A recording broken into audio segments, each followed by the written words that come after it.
Assalamualaikum warahmatullahi wabarakatuh. Shalom, Om Swastiastu, Namo Buddhaya, salam kebajikan. Yang terhormat Ibu Dr. Anda Kurniana Bekti Ningsih, MPD, selaku dosen pengampu pada mata kuliah bimbingan dan konseling, dan teman-teman semua yang saya banggakan. Pada kesempatan kali ini, kami dari kelompok 3 akan memaparkan materi mengenai urgensi, kedudukan, bidang utama, keunikan, dan keterkaitan bimbingan dan konseling dalam proses penyelenggaraan pendidikan formal di sekolah. Sebelum masuk ke materi, izinkan saya untuk memperkenalkan anggota dari kelompok 3. Yang pertama ada Haniu Hamham dengan NIM 140142151. Kemudian ada Maulida Komsah dengan NIM 140142155. Dan yang ketiga ada Adrin Sayekti dengan NIM 140142171. Dan yang terakhir ada saya sendiri, Anggen Mustianto dengan NIM 140142184. Pada pemaparan materi kali ini akan dibagi menjadi beberapa subbab. Yang pertama ada urgensi bimbingan dan konseling, kedua ada kedudukan bimbingan dan konseling dalam proses penyelenggaraan pendidikan di sekolah, ketiga ada 3 wilayah atau bidang utama dalam proses penyelenggaraan pendidikan formal di sekolah, dan yang terakhir keunikan dan keterkaitan tugas guru dan konselor. Baik, untuk bagian materi yang pertama akan dijelaskan oleh saya sendiri, yakni mengenai urgensi bimbingan dan konseling. Urgensi dari bimbingan dan konseling ini sendiri berkesinambungan dengan tujuan dari bimbingan dan konseling. Seperti yang dijelaskan oleh Pak Keman, tujuan umum dari layanan bimbingan dan konseling ini adalah untuk membantu individu memperkembangkan diri secara optimal sesuai dengan tahap perkembangan dan predisposisi yang dimilikinya, seperti kemampuan dasar dan bakat-bakatnya. Berbagai latar belakang yang ada seperti latar belakang keluarga, pendidikan, status sosial, ekonomi, serta dengan tuntutan positif lingkungannya. Pentingnya BK di sekolah ini pun didasari atas banyaknya kasus kenakalan dan kriminalitas yang dilakukan oleh anak-anak sekolah, serta permasalahan-permasalahan yang menimpa mereka mengakibatkan terhambatnya perkembangan mereka, baik dalam segi akademis, pribadi maupun hubungan sosial. Selain itu, guru sekolah harus melaksanakan semua layanan bimbingan konseling agar setiap permasalahan yang dihadapi siswa dapat diantisipasi sedini mungkin sehingga tidak mengganggu jalannya proses pembelajaran. Namun, pada realitanya menunjukkan bahwa peran guru kelas dalam pelaksanaan BK belum dapat dilakukan secara optimal. Inilah yang membuat betapa pentingnya bimbingan dan konseling untuk siswa sekolah, sehingga keberadaan guru bimbingan sangat diperlukan untuk dalam pendidikan sekolah. Itulah penjelasan materi dari saya. Untuk penjelasan materi selanjutnya akan dijelaskan oleh rekan saya.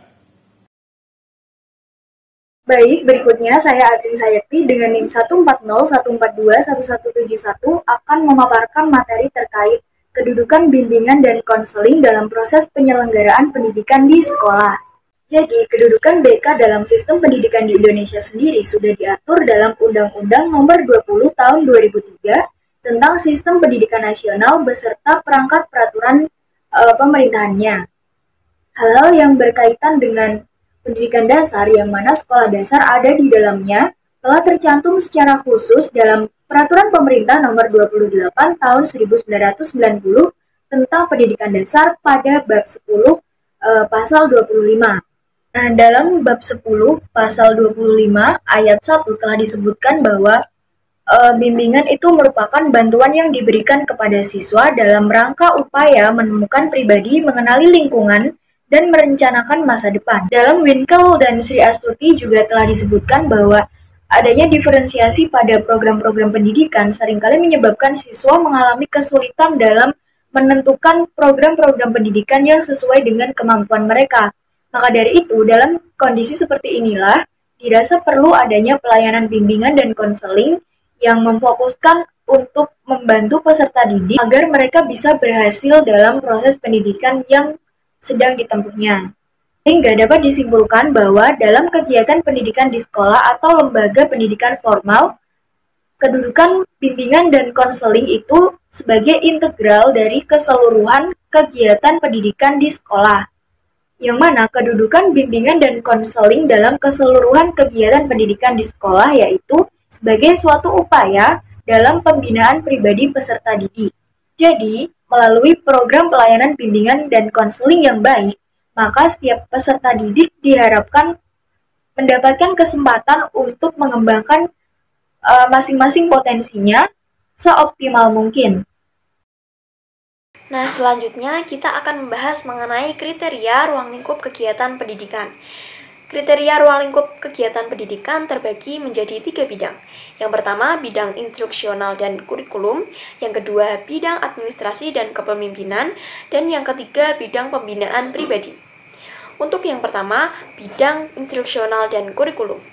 Bidang ini bertanggung jawab dalam kegiatan pengajaran dan bertujuan untuk memberikan bekal pengetahuan, keterampilan, dan sikap kepada peserta didik. Kemudian yang kedua, yaitu bidang kepemimpinan dan administrasi.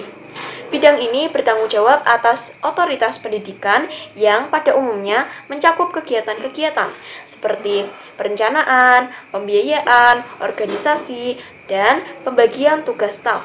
Kemudian yang ketiga, yaitu bidang pembinaan pribadi. Bidang ini memberikan pelayanan kepada siswa dalam hal-hal yang tidak ditangani dalam rangka program pengajaran. Selanjutnya, poin pembahasan yang ketiga, yaitu 3 wilayah atau bidang utama dalam proses penyelenggaraan pendidikan formal di sekolah.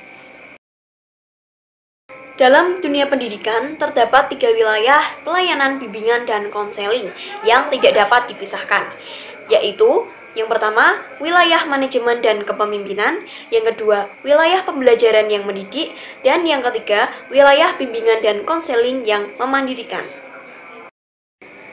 Untuk yang pertama, wilayah manajemen dan kepemimpinan.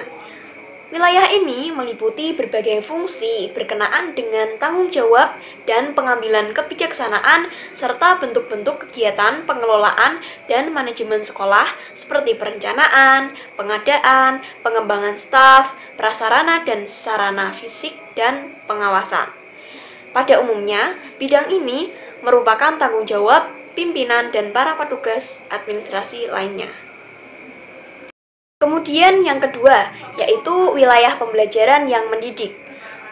Wilayah ini meliputi semua bentuk pengembangan dan kurikulum dan pelaksanaan pengajaran, yaitu penyampaian dan pengembangan pengetahuan, keterampilan, sikap, dan kemampuan berkomunikasi peserta didik.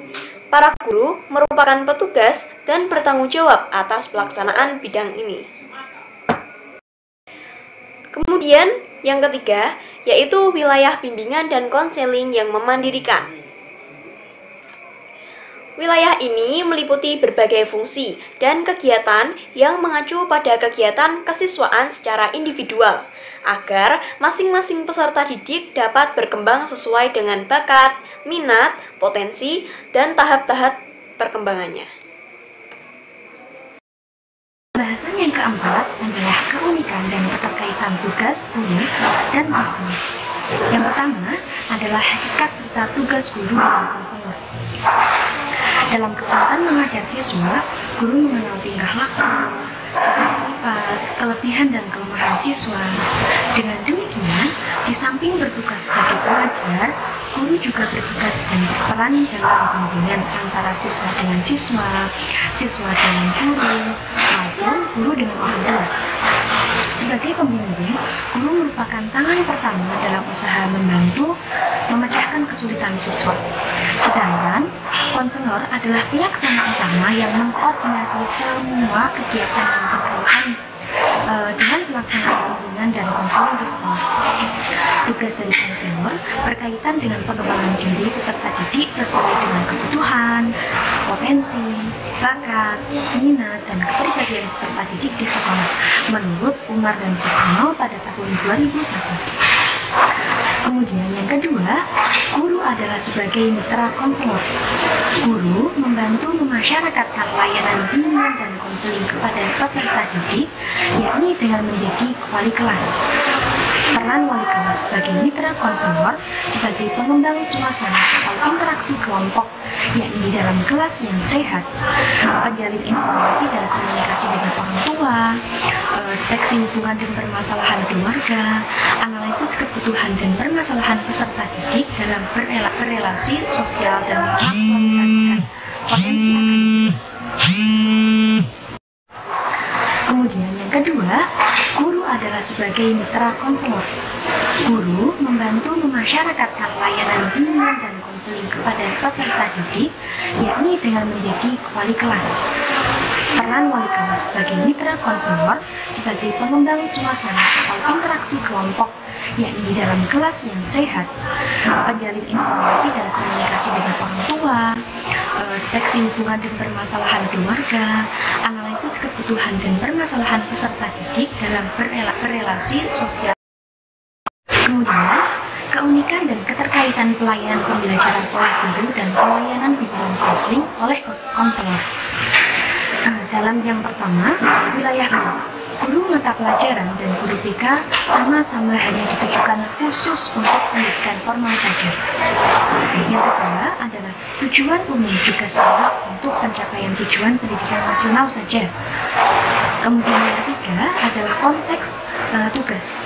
Untuk guru matkul berpusat pada pembelajaran yang mendidik melalui mata pelajaran dengan skenario guru, sedangkan guru BK ditujukan untuk pelayanan yang memandirikan dengan skenario konseling dan konselor. Terdapat dua klasifikasi dalam konteks tugas ini, yakni yang pertama, fokus kegiatan dan hubungan kerja. Kemudian yang keempat adalah target intervensi. Terdapat tiga klasifikasi, yaitu individual, kelompok, dan klasikal. Kemudian yang kelima, yaitu ekspektasi kerja. Terdapat 4 klasifikasi, yaitu untuk ukuran keberhasilan. Yang kedua, pendekatan umum perencanaan tindak intervensi dan pelaksanaan tindak intervensi tersebut.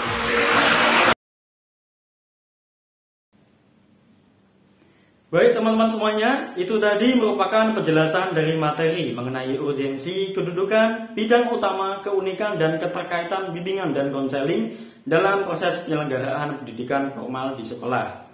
Berikut ini merupakan daftar pustaka yang kami jadikan sebagai rujukan materi dalam penyusunan tugas kami. Terima kasih atas perhatiannya. Kami memohon maaf apabila dalam penyampaian materi ada kesalahan maupun kekurangan. Sekian, wassalamualaikum warahmatullahi wabarakatuh.